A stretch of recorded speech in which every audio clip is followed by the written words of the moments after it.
Your film is now ready to be shown.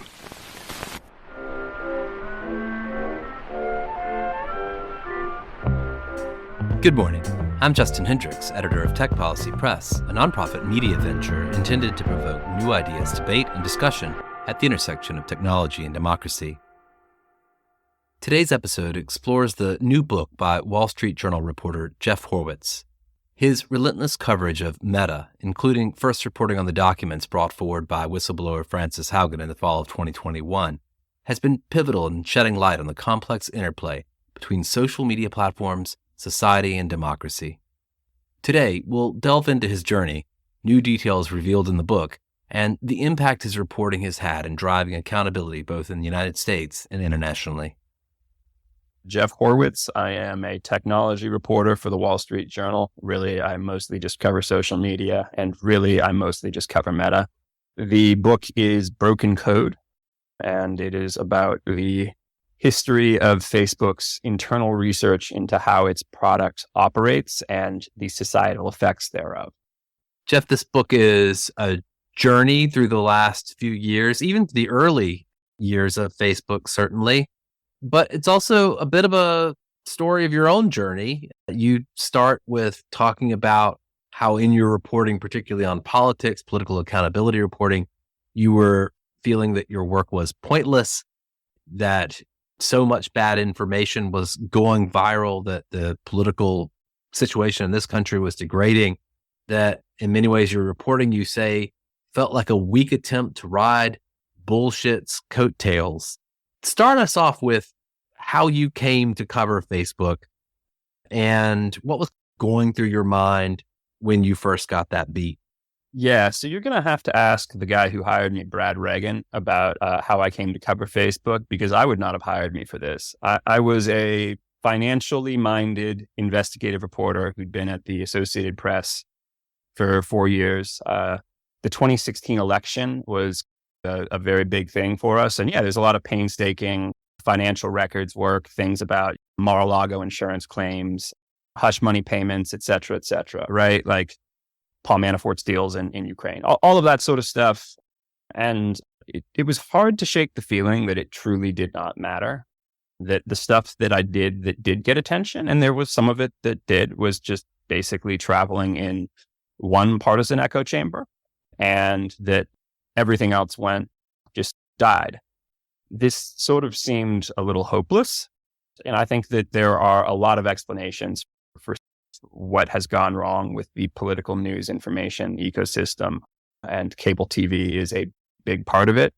But it seemed pretty apparent that even the cable guys were taking their cues from what was going viral on Twitter and so forth. And I think I was despairing of the idea, not of impact, right? It's not like the world's supposed to bow down because you've written a story, but the idea even that information was being functionally transmitted. And it seemed like also the center, I candidly, I didn't understand how it all worked. And the center of power in it was obviously not in DC or New York. It was in San Francisco and the Peninsula. So why Brad Reagan, why they hired someone who had no experience covering tech to do this job remains a mystery to me, but they did. I then spent my first year just trying to figure out how this stuff worked even remotely, and like, okay, what exactly did the Russians do and how did it matter? Did the Cambridge Analytica people actually accomplish anything, or were they just snake oil salesmen? So like all that stuff, like, I had no idea these answers. Your reporting's had a huge impact. How many congressional hearings have now taken place as a result of the papers brought forward, first by the Wall Street Journal from whistleblower Frances Haugen? This book, I suppose, is almost, I guess, the marking of a chapter in your life and a chapter in Facebook's existence as well. A long chapter in my life. Look, obviously, the book began with, okay, I have north of 20,000 pages of documents that are in unredacted form. I can, contact the people who were behind the work.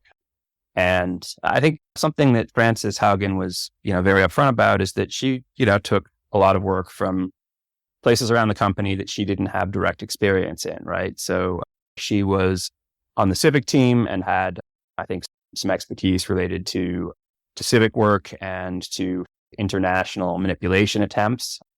But that's a reasonably narrow focus. And she grabbed documentation of issues that arose all over the place on that platform. And so part of the question was, all right, how did this work come to be? And also, how can I explore it in a way that actually gets into the story of how this like bizarre, unique body of knowledge came to exist? Because I think, as the company itself acknowledged to some degree, one wouldn't create things like this if one thought they were ever going to see the light of day. So this is a book that peers into this colossus, Facebook, but certainly peers mostly into the integrity work that's going on there, both the science of that, but also the policy piece of that, and the extent to which those things seem to always run up against management, always run up against the kind of corporate interest, the profit incentive that the company is following. You write late in the book, the story of Facebook's integrity work is, in many respects, the story of losses. I wanted to just start with that. What are some of the key losses in your mind? Where would you start? Some of them began before the integrity team was ever formed.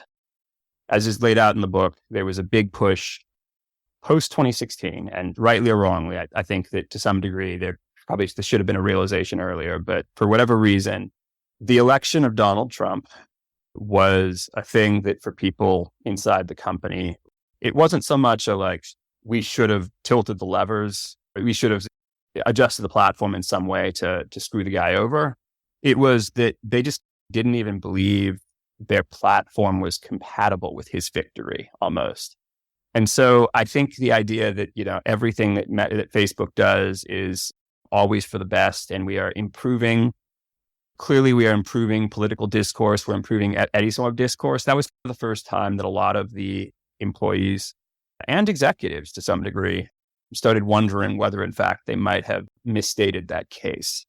Like, go back and you think about Mark Zuckerberg in the aughts saying that Facebook's spread in the Middle East was going to actually end all terrorism, because how could you hate people if you were connected to them well, that didn't work out very well, right? So there was, I think, this very Pollyannish sense of the product originally, and a sense that it was really overwhelmingly making people better and forging tighter social fabric and so forth.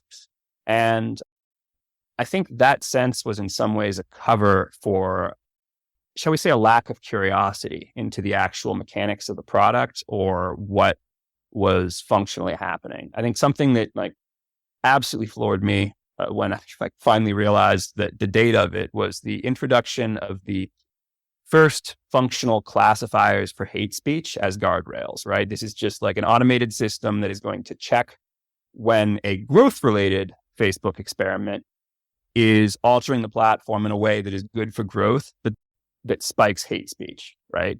And the date of that was in late 2019. We are at this point in a fully mature product, right? The Facebook of late 2019 and the Facebook of today are very similar looking platforms with very similar overall mechanics. They get tweaked all the time, but the feature set, the general feed, the approach to ranking, not much has changed here. And so by the time that I think people even started thinking about what amplifying user-generated content meant and what the effect of optimizing for particular company-related metrics meant, it was almost too late to change. Maybe nobody would have originally said, hey, should we introduce a feature that is going to cause misinformation to rise on a slow exponential curve as information travels further and further? There might have been some hesitation about that, but you know what? That's called the reshare button.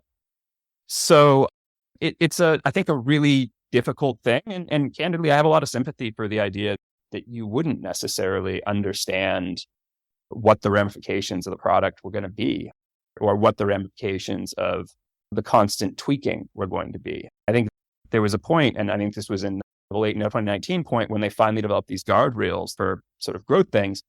They realized that actually all the growth related activity in the last 6 months had been actively undoing any of the integrity related work they've been doing in ranking, because it was just literally working at cross purposes. And whoops, they'd never known that before. the company did hire a ton of data scientists, behavioral economists, machine learning experts, social scientists, computational social scientists, et cetera. In fact, I remember at one point somebody saying to me there must be more social science going on around questions like polarization, for instance, at Facebook than perhaps at any other institution anywhere in the world. Why is that disconnect so severe between what appears to be some real well-intentioned science going on inside of the company and management's own understanding of exactly what it is that they're building? A lot of it, I think, really does come down, particularly early on, to Chris Cox.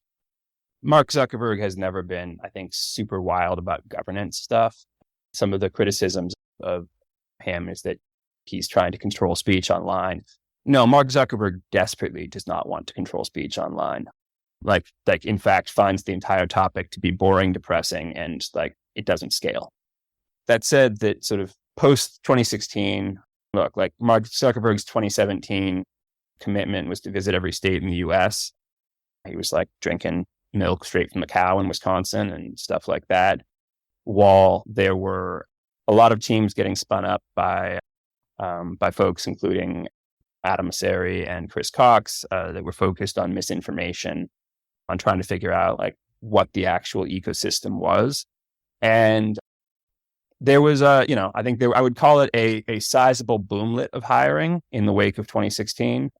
They really threw gas on the employment fire for integrity staff. Was in response to the sort of 1-2 punch of Russian interference / Cambridge Analytica. And they started viewing this stuff as potentially existential, particularly when it began to tank the metric known as COW, which is short for cares about you.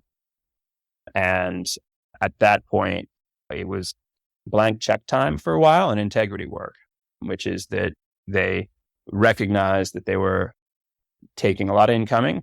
And I think this sort of really, even if some of the Cambridge Analytica and Russia interference stuff didn't really hold up all that well long term, the sort of absolute drubbing the company got did drive the hiring. So I think it's an interesting thing because to some degree it was a little bit forced and panic driven, but at the same time, it was also, they ended up with a massive team of extremely intelligent social scientists, engineers, and data scientists who were working with data that is unimaginable in any other social science context. And so it's not surprising that there would be things that were learned clearly and definitively in a way that just don't exist anywhere else, right? You can you have a thesis about how Facebook works and you're on Facebook's core data science team. Great. Run a little experiment, pull out a 0.1% of all users in one country and enjoy running an immediate social science experiment on 50,000 people. This is a truly amazing capacity they had. And so, they learn quick. And you, of course, have broken a lot of headlines based on finding out what the results of that research are, even if the company didn't want to share it publicly. I do want to jump ahead a bit in the book, perhaps to chapter 13. This is when we're starting to get into the 2020 election and its aftermath. Of course, there's great concern going into 2020 that there may be civil unrest, there may be violence. Lots of folks are beginning kind of scenario plan. What if Donald Trump carries on with these threats that he might not respect the outcome of the election, et cetera? But I remember this moment around Labor Day before the election where Mark Zuckerberg, I think, told Mike Allen at Axios that he felt there was a real heightened risk of civil unrest in the period between election day and then after the results are called. There's sort of expectation that for a variety of different reasons, the result wouldn't be known. And I remember thinking at that time, we should be listening to this guy. He's got perhaps a better dashboard, a better understanding of the general discourse than anybody else on the planet. What do you think was going on in Facebook in those moments, preparing for the election? what's important for the listener to know about how that sort of social science apparatus, that integrity apparatus that had been built and invested in after 2016, where had it arrived by the fall of 2020? This is the interesting thing, is that was in the late in the game, oh crap, things might be more serious than we thought stage, I would say.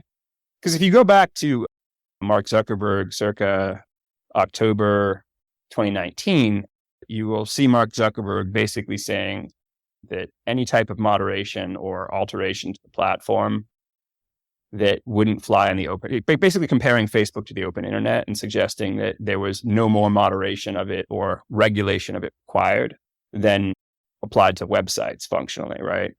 I think the concern inside Facebook that things were going very south definitely long predated that Mark Zuckerberg appearance. In the fall of 2019, the civic integrity team produced a chart basically showing the company's preparedness for foreseeable problems in the election. And like the thing was bad enough they had to make up 2 colors of red. This was not a popular position. And in fact, in the spring of 2020, when the company was actually starting to realize how bad Facebook groups could be, and keep in mind, Stop the Steal and some of the things that came after would really reinforce that. Mark Zuckerberg was actually on a anti-groups moderation push. He was very concerned about over-enforcement because it turns out that someone had taken down a group that Mark Zuckerberg was a member of. So like basically as the rest of the company is like, oh God, we've got a problem in groups, the CEO saw a different problem, which was over-enforcement.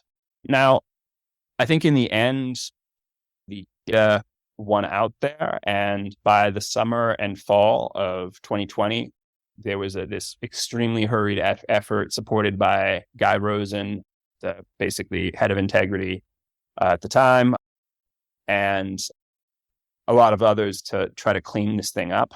But it was a pretty late in the game realization that they were going to need to batten down the hatches, if that makes sense. The integrity work on civic stuff had been stalled out for much of 2019, and I think everyone understood they were behind the 8 ball.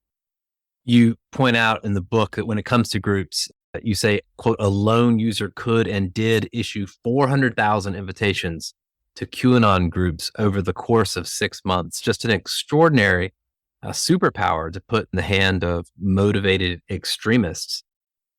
This is a sustained issue that has occurred within the company, is that Meta really hates the idea of overuse of their product being a problem.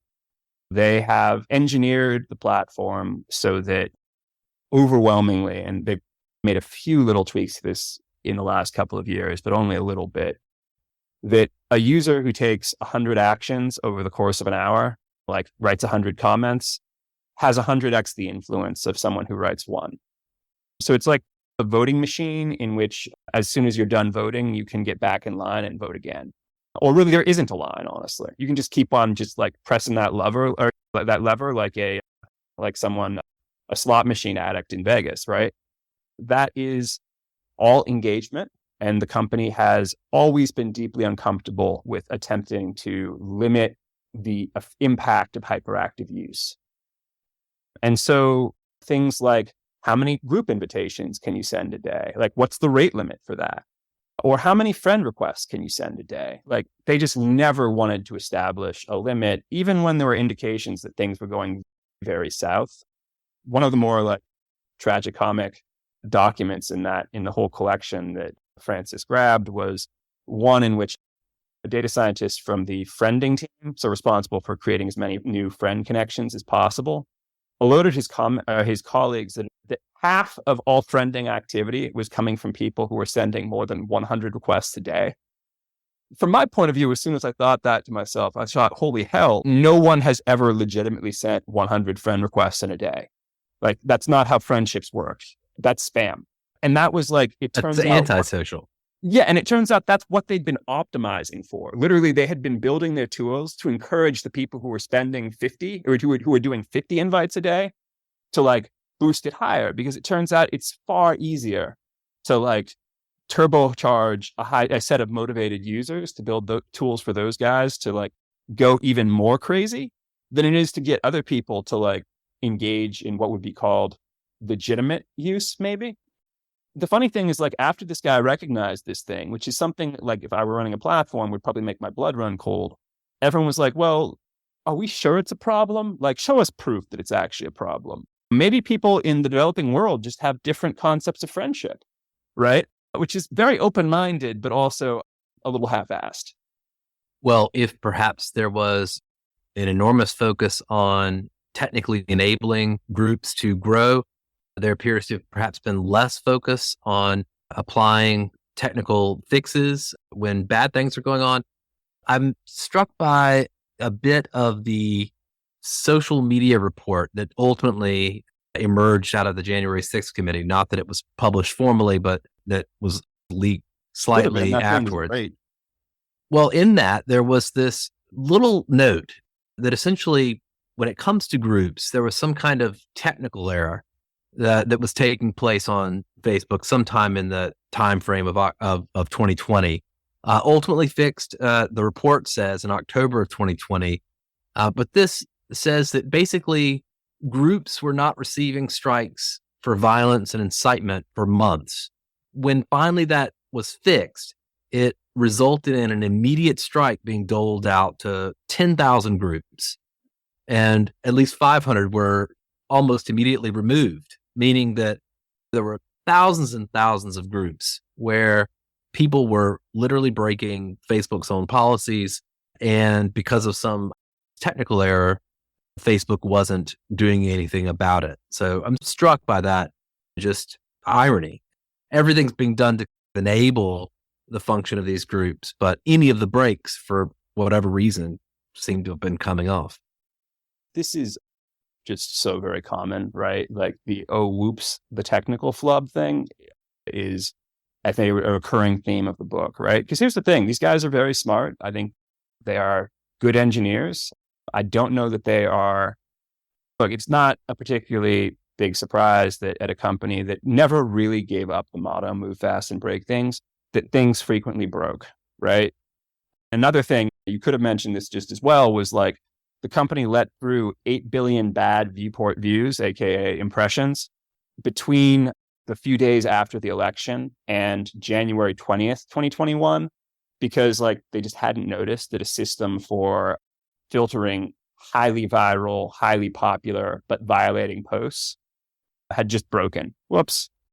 Not all of those 8 billion, in fact, only probably a minority of them were actually US politics based. This was a worldwide failure, but like things like this just happened all the time. And I think the engineering staff frequently was pretty frustrated with it, in the sense that there were many notes written by people talking about how the way you got ahead at Facebook was by being an arsonist fireman, aka that you build something that catches on fire immediately and then you get credit for putting it out. And so this is just, I think, a cultural thing. And in some ways, it's almost like the downside of what made Facebook so successful, which is that I think Mark Zuckerberg very correctly realized that social media was a completely new world and that there was a land grab to be had. And I think an entity that really thought carefully about introducing new features rather than just looking at a chart and saying, number one up, launch it, that entity would not have won the dominance in the industry that Facebook did. And so in some respects, it's not surprising that they had a hard time giving that up. It worked so well. There are a lot of details in this book that I find myself thinking, wait, did we already know that from just reporting, or is this brand new? One of them was the singular role that Mark Zuckerberg played in ordering election delegitimization monitoring to immediately stop after Election Day in 2020. That was a decision not taken by some committee or some group in management. It was taken by Mark himself. That one is new. There's definitely some reprise of previous stuff, but that was not to my knowledge anything that's been written before. Yeah, no, this is, I think, a really interesting thing, and I touched on in that Georgetown speech, is that like it's almost as if Facebook's CEO kind of struggles sometimes with understanding network dynamics and understanding that like you actually have to deal with communities online. You can't just build a tool and somehow it's going to be a neutral weighting system, right? You have to look at how people are trying to exploit your content ranking and recommendation systems. You have to look at how they behave, right? Whether certain groups, such as the anti-vax movement, is, shall we say, engaging in widespread manipulation of engagement to promote their particular point of view. And it just didn't go over well. So in this instance, Mark, immediately after, basically as soon as the election was called, said, not only can you not shut down election delegitimization groups, I don't even want you studying it. This was conveyed to leadership and to the civic integrity team.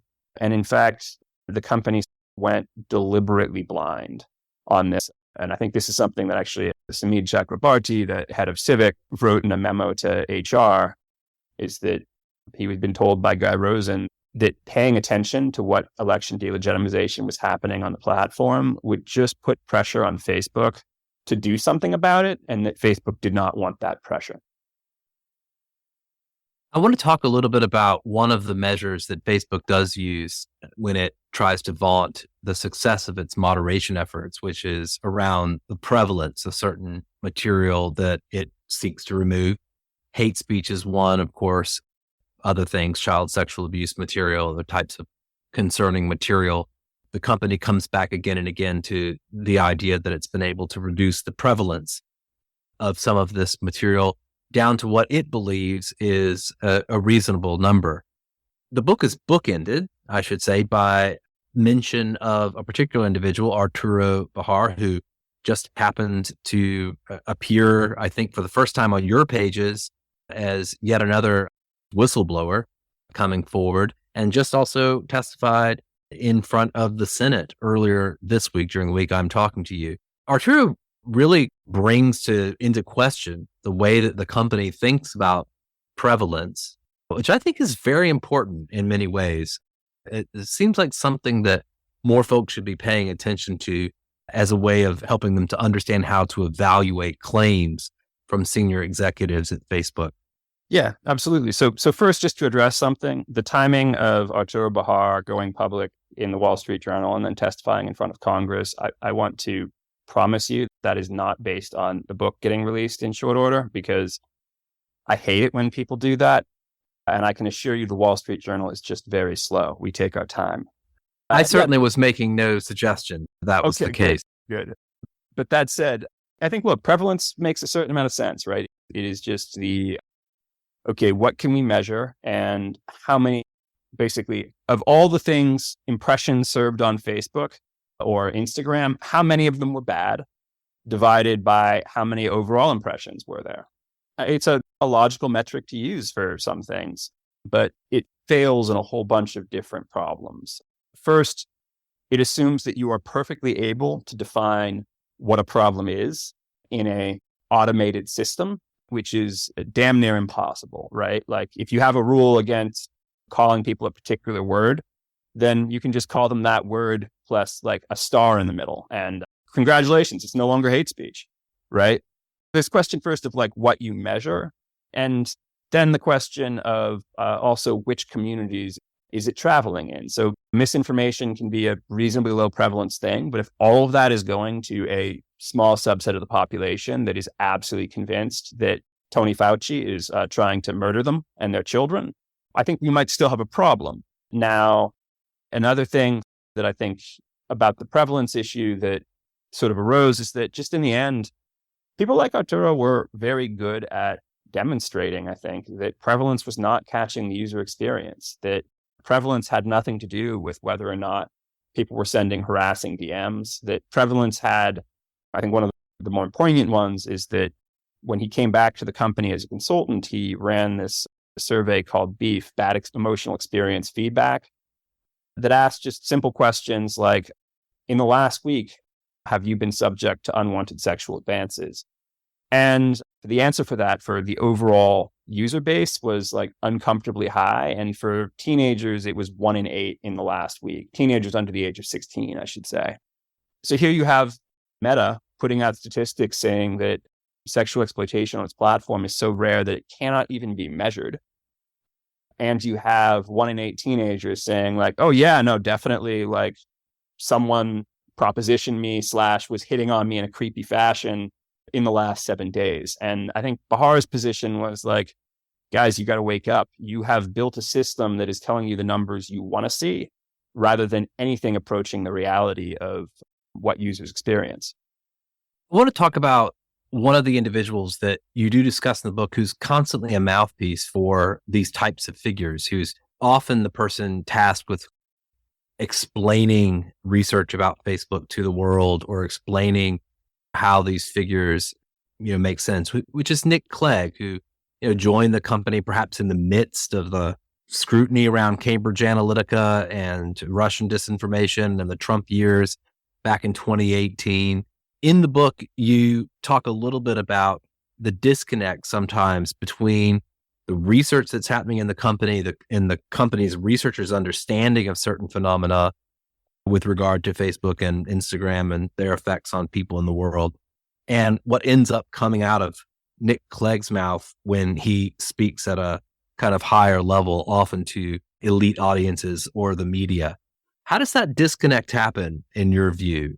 Look, Nick Clegg is like a lot of us, I think, a generalist. I think is a good guy, an effective spokesman. So there's not a criticism of Nick directly, but it seems like the company really sort of liked to confuse itself with the open internet, right? Which is like, well, of course, there's always bad stuff out in the world, and particularly on the internet. How could there not be on Facebook? Absolutely true. The company absolutely hated getting into any conversation that involved what control it had over the platform, and in particular, how choices that it made might affect the frequency with which bad things occurred on the platform. Like there's bad things offline, and of course that's mirrored online. Totally true, right? And I think for a long time, the company got away with that line of thinking, right? Which is that at worst, all we're doing is promoting the stuff that you want, right? So, and Clegg put out a note at one point titled, "It Takes Two to Tango," basically suggesting people are responsible for their own feeds. But like at the same time, there are a number of ways of figuring out whether like whose interests Facebook was serving. And I think one of the interesting things is that internal research into what users wanted routinely found that users did not want Facebook to make a lot of the choices it was making. They wanted them to do more in terms of only serving up information from reliable sources. They wanted the company to take a more active hand in enforcement. There were a lot of things that people were asking for the company to do. Obviously, the people who were in an ecosystem that effectively abused Facebook did not like these approaches and scream bloody murder whenever anyone tried to do it. But the company just tried to basically absolve itself of responsibility for the design choices and curatorial choices that it was making under the premise that the platform was, as a piece of technology, inherently neutral. One of the things that you focus on the book is how some people who were kind of came out of this period, this intense focus on integrity issues, all of the science, et cetera, they've now, in many cases, left the company. They're out in the world making various types of proposals about how to do social media better and differently. You mentioned, for instance, the Integrity Institute. You mentioned that apparently the launch of the Integrity Institute was not well received within Facebook. Is there a kind of silver lining in the fact that even if just for a brief moment, this kind of focus existed inside the company, that it spun out this sort of set of people who are thinking about these issues in a more dynamic way, and perhaps maybe down the line that may lead to something better? Oh, no, this is, I think, if anything, I had to think about like the most positive thing that came out of all the Facebook files stuff. It's that some of these people started speaking up. Back in like 2017, if a regulator in Europe or anywhere wanted someone to explain the dynamics of reshared content, it would have been complete crickets. Nowadays, like I can like rattle off a dozen names of people who I would be confident could walk through that technically with extreme precision and clarity. And And I think, so Facebook hired a ton of extremely intelligent, talented people. It trained them on data that, unlike any the world has ever seen before. It then thoroughly pissed them off and demoralized them in many cases. Then it laid them off under the more recent year of efficiency. So there's been this like body of technocrats, people who actually understand the mechanics of Facebook and Instagram. And I think particularly for that company, it's like especially interesting because Facebook has basically grabbed every design feature that it possibly can from every other platform. It has all of the problems in a way that are, I think, very educational, if somewhat unfortunate. People sort of really get the dynamics. They get how various product features interact, and they started speaking up. And I think, look, if we're talking about like things that the Facebook files and sort of fundamentally changed, I think the only thing that happened is that they paused Instagram Kids on a long-term basis, right? Other than that, all the promised regulation, at least in the US, didn't come to be. At least it hasn't yet. And in Europe, there's DSA, which I've been told has had some influence. But if I had to like say about the one thing that sort of feels optimistic about all of this is that there are at least people who are functional guides to this topic who are out and about now, getting grant funding, setting up organizations. And it's just, that's neat to see. Jeff, my last question to you is, do you reckon you'll ever get to talk to Mark Zuckerberg again?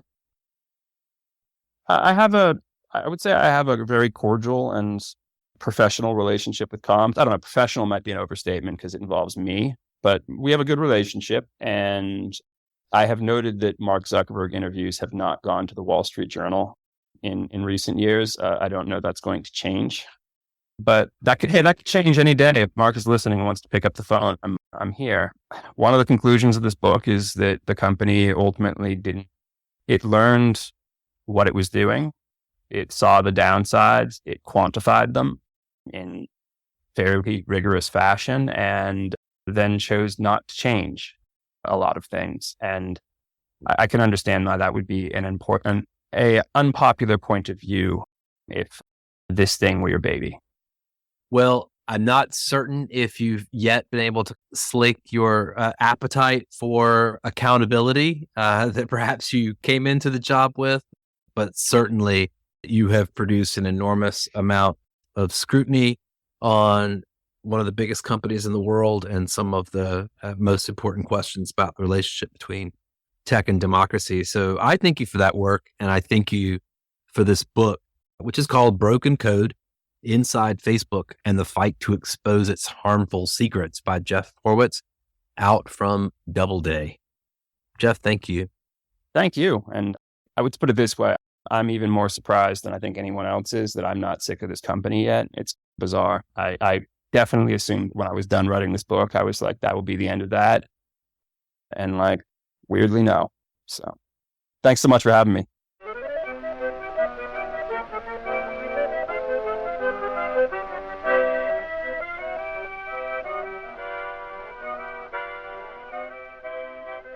That's it for this episode. I hope you'll send your feedback. You can write to me at justin@techpolicy.press. Thanks to my co-founder, Brian Jones, and thank you for listening.